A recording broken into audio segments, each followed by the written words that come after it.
여러분, 살아있는 생명체하고요, 죽은 시체와의 사이는 아주 질적으로 엄청난 차이가 있습니다. 삶과 죽음이라고 하는 것이 얼른 듣기에는 별 차이 없는 것 같지만 실로 엄청난 차이가 있다라는 거죠. 예를 들어서요, 살아있는 물고기는요, 비록 조그만 몸집을 가지고 있다 하더라도 상류를 향하여 거슬러 올라갑니다. 그러나 죽은 곰은 어떻습니까? 큰 덩치에도 불구하고 그냥 물살에 쓸려 아래로 떠내려 간다라는 거예요. 또 개와 사자를 한번 비교해 봅시다. 개가 사자 앞에서요, 길을 필 수가 없어요. 소리도 함부로 낼 수가 없습니다. 여차하면 곧장 사자의 한 입의 그 식사 거리로 끝나고 마는데, 많은 게 그 사자패의 이 개라는 존재지요.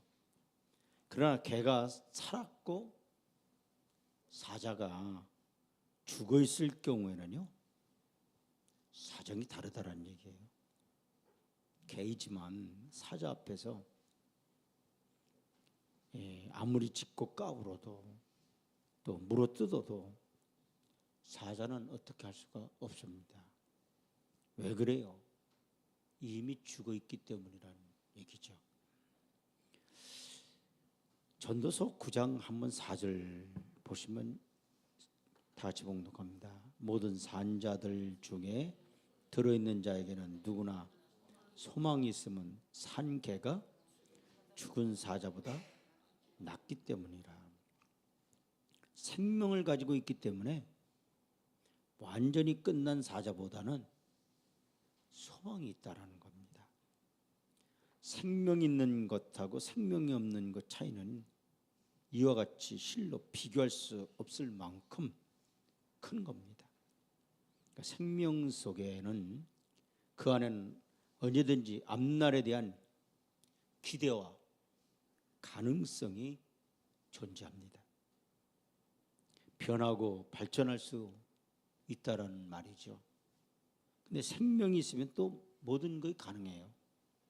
하지만 사람의 경우 살아있다고 다 생명이 있는 것은 아니다라는 거예요. 여러분, 사람이란 말을 헬라어로는요, 안드로포스라고 이렇게 말을 합니다. 이 말은 이런 뜻이에요. 따라서 위를 바라보는 존재.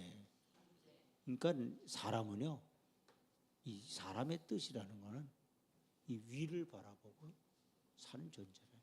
그러니까 아래를 보고 사는, 그런 땅을 보고 땅만 보고 사는 그런 존재가 아니라는 거예요.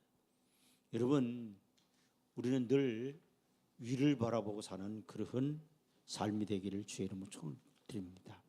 그럼 위를 바라보고 산다는 건 무슨 얘기입니까? 따라서 하나님을 바라보고 사는 거다.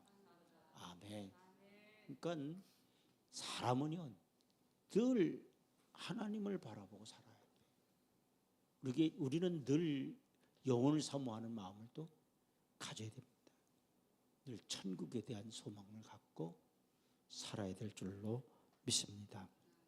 항상 하나님을 향하여 무엇인가를 추구하고 생각하고 달려가는 존재가 바로 인간이라는 겁니다. 그리고 인간의 마음속에 하나님을 생각하는 믿음이 없다면 그 사람은 생명이 없는 무가치한 존재에 불과하다라는 거예요.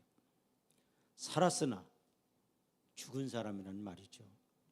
여러분, 하나님을 믿지 않는 자는 죽은 시체와 같습니다. 왜냐하면 그 사람에게는 미래가 없기 때문이에요. 죽은 곰처럼 세상이란 물결에 휩쓸려 살아가는 소망 없는 존재이기 때문이라는 겁니다. 그러다가 목숨이 끊어지면 그 시점으로 다 끝장이 나고 마는 거예요. 그러므로 여러분, 인간의 가치는 모든 피조물 위에 있지만 그 속에 믿음이 없으면 하나님이 창조하신 목적에 맞는 사람다운 사람이 되지 못하면 다른 피조물들과 다를 바 없다는 사실을 아시기를 바랍니다. 믿는 믿음이 없으면 중국 영화에서의 주술사의 주술에 걸려 움직이는 그 강시와 다를 바가 없다라는 거예요. 믿음이 없는 사람은 이미 시체가 되어서 사탄의 주술에 걸려 움직이는 강시와 다를 바가 없어요. 그런데 이 믿음에 대해서 믿는 성도들에게 이런 말을 자주 듣습니다.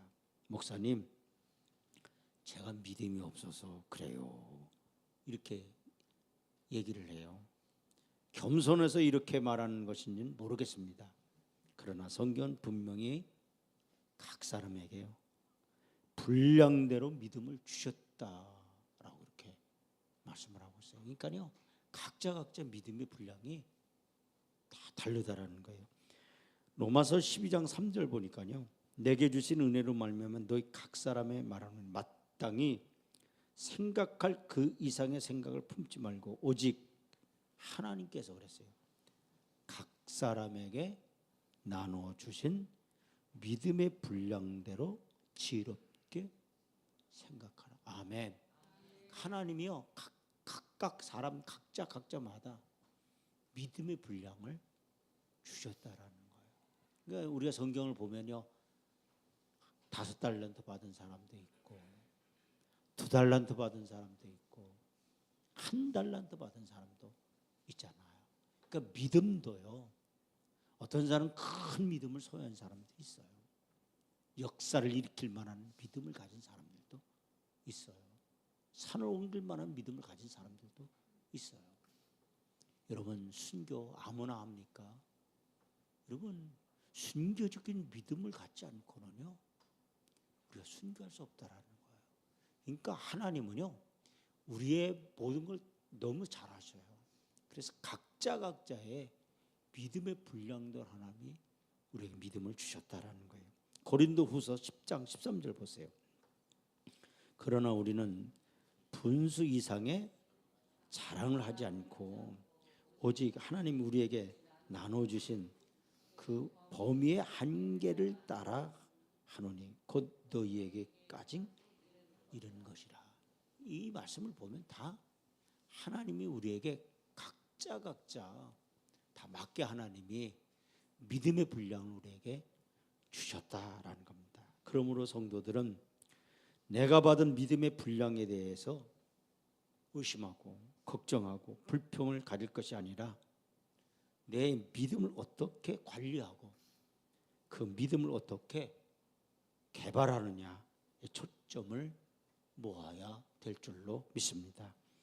어떤 사람은요, 자신의 믿음을 잘 관리하면서 그 믿음을 점점 이렇게 넓혀가는 사람이 있는가 하면요, 어떤 사람은요, 자기가 가진 믿음조차도 제대로 관리하지 못하고 다 소멸시켜 버리는 사람이 있다라는 거예요. 그냥 가지고 있으면 다 되는 줄 알기 때문에요. 그러나 여러분, 믿음이라고 하는 것은요, 계속 어떻게 활용하고 성장시키지 않으면 이내 죽은 믿음이 된다라는 거예요. 따라서 어느 때 어떤 상황에서 믿음을 발휘하느냐 하는 것은요, 신앙인에게 매우 중요한 문제예요. 처음에는 좋은 믿음을 가지고 있으면서도요, 그 믿음을 사장시키고 유효적절하게 활용하지 않아서 자칫 죽은 믿음으로 만들 수도 있기 때문이라는 거예요. 여러분, 믿음으로 산다고 하는 것은 그래서 중요해요. 따라서 믿음을 따라 행동하고, 뭘 따라 행동해요? 믿음을 따라 행동해요. 믿음을 따라 여러분이 살기를 바랍니다. 믿음대로 사는 사람이 가장 좋은 건강한 생명력이 넘치는 믿음을 가진 사람인 줄로 믿습니다. 여러분, 말씀을 들을 때도, 봉사할 때도, 기도할 때도 주님께 무엇인가를 드리고 바칠 때도 믿음 안에서 믿음을 따라 하면 모든 것이 은혜롭습니다. 그러니까 우리가 너무 내 믿음의 수준보다 더 크게 하려고 하면 문제가 생긴단 말이에요. 그렇잖아요. 그러니까 성경을 통해 보면 레위기에 다 드리는 수준이 다 다르잖아요. 어떤 사람은 소를 바칠 만한 축복을 받았으면 소를 바쳐야 되는 거고, 또 양을 바칠 만한 축복을 받았으면 양을 바쳐야 되는 거예요. 그런데 그렇지 못하다라는 거예요. 그러면 어떻게 해요? 비둘기를 드리라고 했잖아요. 근데 집비둘기를 드리든지 아니면 그것도 형편이 안 돼. 그러면 산에 가서 그 산비둘 잡아서라도 하나님께 드리는, 그것도 안 된다 이게. 그럼 보리에바를 드려라. 그러니까 하나님은요, 우리의 형편에 따라서 하나님 다 드리도록 하셨다라는 거예요. 누가 제 고향 교회는요, 추수감사 때 이 쌀, 옛날에는 그 농사를 지면은요 쌀로 가마로 헌금을 했습니다. 추수감사. 그 경쟁이 한번 붙은 적이 있었어요. 왜냐면 어떤 분이 쌀 10가마를 했다 그러니까요, 이 경쟁이 붙은 그 해에 그 교회가요 120몇 가마가 나왔다고 그래요. 아주. 근데 헌금이라는 건요 경쟁하면 안 돼. 따라서 내 형편 따라. 아멘. 다 믿음의 분량이 있잖아요. 여러분, 하나님이 더 많이 했다고 해서 그 사람을 하나님 더 축복하시고 더 칭찬하시고 그런 건 아니에요. 우리가 여러분의 믿음에 따라서, 헌신도 여러분의 믿음에 따라서, 여러분 헌금도 믿음에 따라서 다 믿음의 분량이 있음을 깨닫길 바랍니다. 그러나 믿음을 떠나서 하면 모든 것이 부담스러워져요. 마음이 편하지가 않고요, 힘이 들게 되어 있어요. 모든 것을 믿음의 눈으로 보고 믿음의 귀로 듣고 믿음의 입으로 말할 때 은혜로운 인생을 살아갈 수 있다는 사실을 기억하시길 바랍니다. 그런데 성도의 믿음에 있어서 중요한 날은 날이 갈수록 따라서 믿음이 어떻게 해야 돼요? 자라가야 돼요. 성장해야 돼요. 그래서 금년에는 따라서 하나님, 나의 믿음이 성장하게 하소서. 아멘. 믿음의 폭도 넓어지고요, 믿음의 길이도 좀 길어지고 믿음의 깊이도 더 깊어지는 그런 해가 되기를 주의 이름으로 축원을 드립니다. 그래서 여러분, 항상 제자리에 있는 믿음은 안 돼요. 점점 성장해 가고 날로 새로워져야 할 줄로 믿습니다. 그래서 그리스도의 장성한 분량에 이르기까지 커가는 믿음이 있어야 한다는 거예요. 항상 믿음을 성장시켜 나가는 여러분 되기를 바랍니다. 그러면 믿음이 성장하려면 어떻게 해야 되느냐? 첫째는요, 분명한 따라서 목표를 가져야 한다. 빌립보서 3장 11절 12절 보세요. 바울은 이렇게 말해요. 어떻게 해서든지 죽은 자 가운데서 부활에 이르려 하노니 내가 이미 얻었다함도 아니요 온전히 이루었다함도 아니라 오직 내가 그리스도 예수께 잡힌 바 된 그것을 잡으려고 어떻게 한다 그랬어요? 달려가노라. 그러니까 목표를 가져야 무언가를요 시도하게 돼요. 그렇죠? 또 목표가 없이 하면 그것이 처음에는 잘 되어가는 것 같다가도요 중간쯤 가면 전혀 엉뚱한 방향으로 흘러가 버리기 일쑤입니다. 용두사미격이 된다는 얘기예요. 여러분, 시작이 좋아도 결과가 없고 의도만 있지 내용이 없어요. 이와 같이 분명한 목표가 없는 믿음은 열심은 있는데 끝을 맺지 못하는 믿음이라는 거예요. 그저 잘 되겠지 하다 보면 뭔가 되겠지 하는 아니란 생각에 빠져 지내다가 나중에는요 책임도 지지 못하는 지경에 빠져서 시험 드는 사람들이 있어요. 그러나 목표가 뚜렷한 믿음은 흔들리지 않습니다. 오로지 그 목표를 향해 나가기 때문에 곁길로 빠져들어갈 위험이 없다라는 거예요.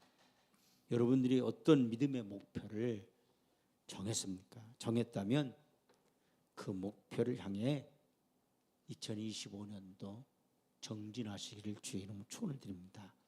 시간이 좀 걸리더라도 결과가 좀 늦게 나오더라도 그 목표를 향해 나가는 습관을 길러야 될 줄로 믿습니다. 그래서 여러분의 신앙의 길이와 여러분의 신앙의 폭과 넓이를 넓히기 위하여 정말 여러분이 2025년도 내 믿음의 성장을 위해서 내가 이렇게 하겠다라는 목표를 세워나가기를 주의 이름으로 축원을 드립니다. 두 번째는요, 뜨거운 소원을 가져야 된다는 거예요. 바꿔 말하면 목표가 이루어지기를요, 따라서 열망하는 마음이 있어야 된다. 이 열망이 있어야 돼요. 여러분 히브리서 11장 1절에 믿음은 바라는 것들의 실상에 보지 못하는 것들의 그 증거다 그랬잖아요. 근데 이 바란다라는 말이 무슨 말이냐? 따라서 열망. 우리가 이 바란다라는 거는 열망한다라는 거예요. 여러분 농사일도 그렇고요. 모든 일이 다 그렇지 않습니까? 심어만 놓고요. 그냥 앉아 있으면 잘 될 턱이 없어요. 여러분 우리가 감나무 밑에서 감 떨어지기로 이 바라면 안 돼요. 그냥 어떻게 돼요?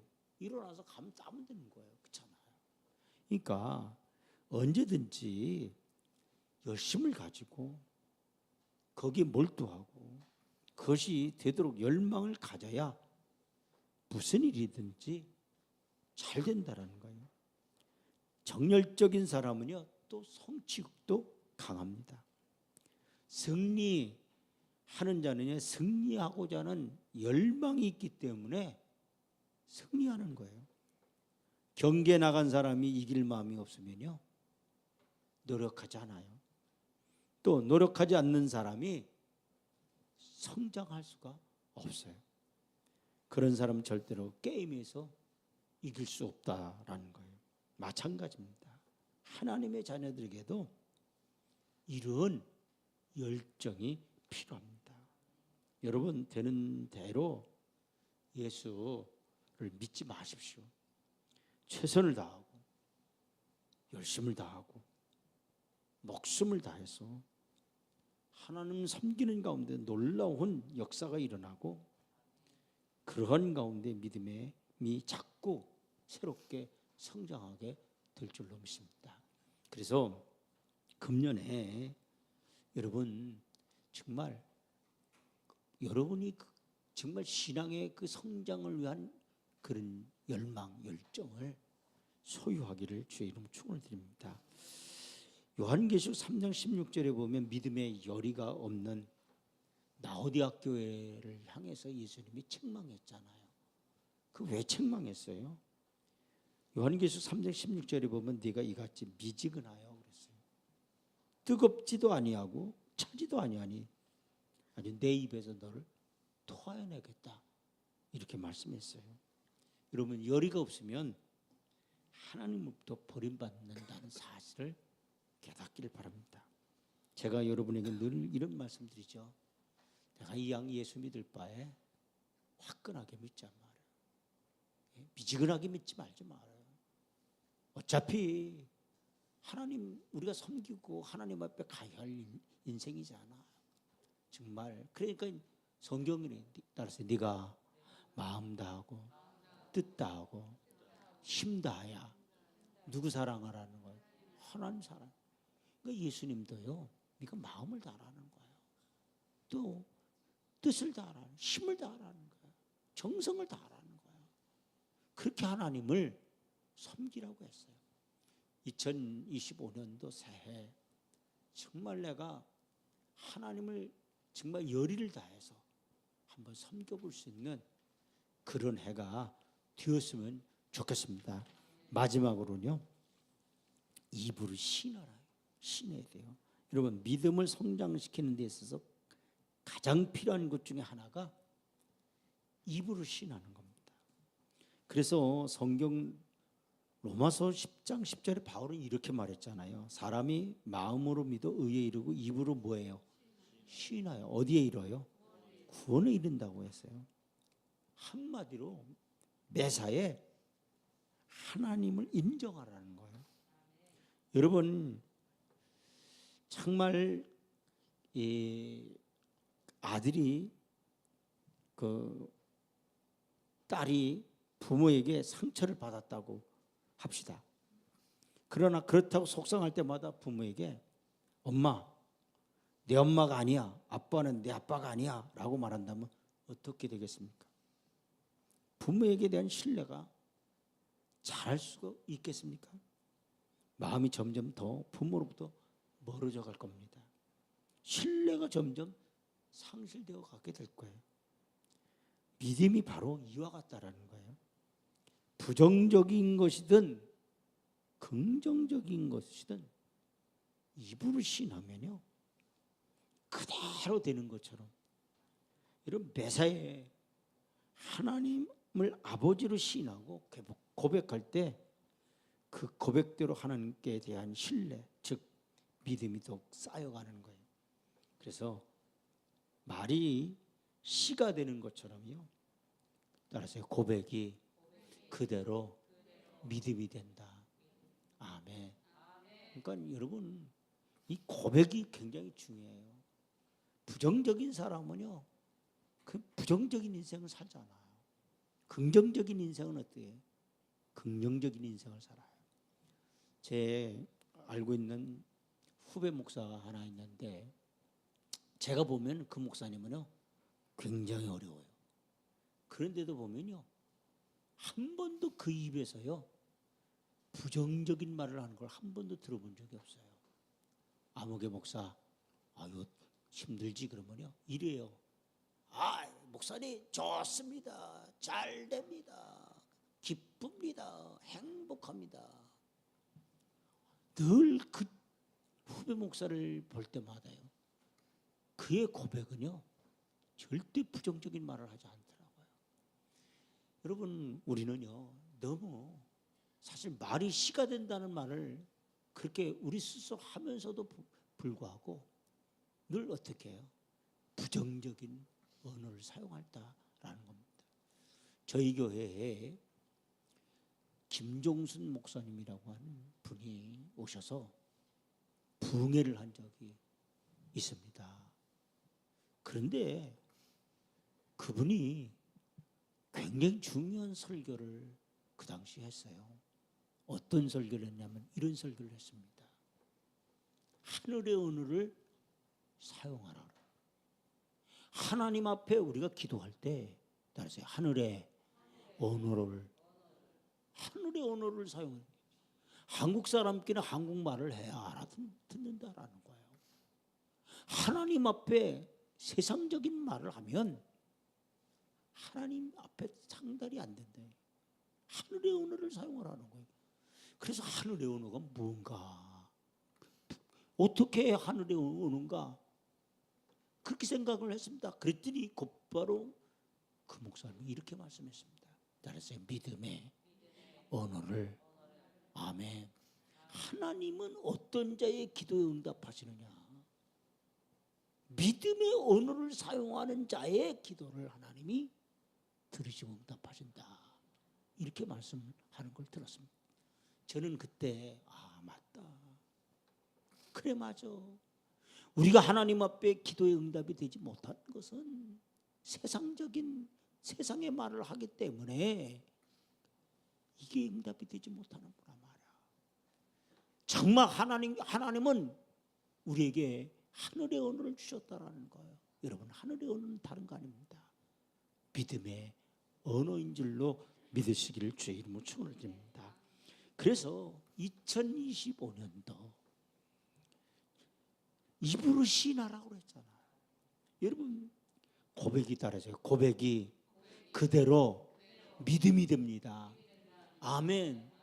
내가 불신앙의 말을 하면 그게 불신앙적인 신앙이 되는 거예요.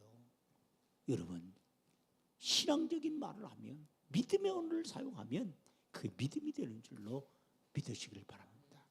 2025년도 우리가 새 출발을 했습니다.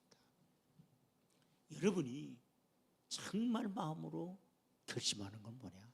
다른 거 없습니다. 따라서요. 나는 2025년도는 믿음의 언어를 사용하리라. 아멘. 여러분, 아무리 힘들고 어려도 믿음의 언어를 사용하기를 주의 이름으로 축원을 드립니다. 그래서 성경은 그러잖아요. 아니오는 안 된다라는. 따라서 예만 되느니라. 아멘. 아니오가 아니라는 거예요. 부정적인 언어가 아니라는 거예요. 긍정적인 믿음의 언어를 여러분이 2025년도 여러분이 사용하신다고 한다면, 따라서 여러분의 믿음이 어떻게 돼요? 성장돼요. 아멘. 잘합니다. 여러분, 부정적인 언어를 자꾸 사용하면 어떻게 해요? 믿음이 있던 믿음도 다 없어져 버려요. 소멸돼요. 그러나 정말 믿음의 언어를 사용하면 여러분의 믿음이 더욱더 성장될 줄로 믿습니다. 그래서 여러분 빌립보서 3장 16절 말씀 한 말씀 우리가 봉독하고 말씀 마치겠습니다. 오직 우리가 어디까지 이르렀든지 그대로 행할 것이라. 아멘. 오늘 여러분이 들었던 말씀대로 2025년 따라 그대로 행할 것이라. 아멘. 그렇게 2025년도를 살아가는 여러분 되기를 주의 이름으로 축원을 드리면서 하나님 말씀을 증거를 드립니다. 다 같이 기도합니다.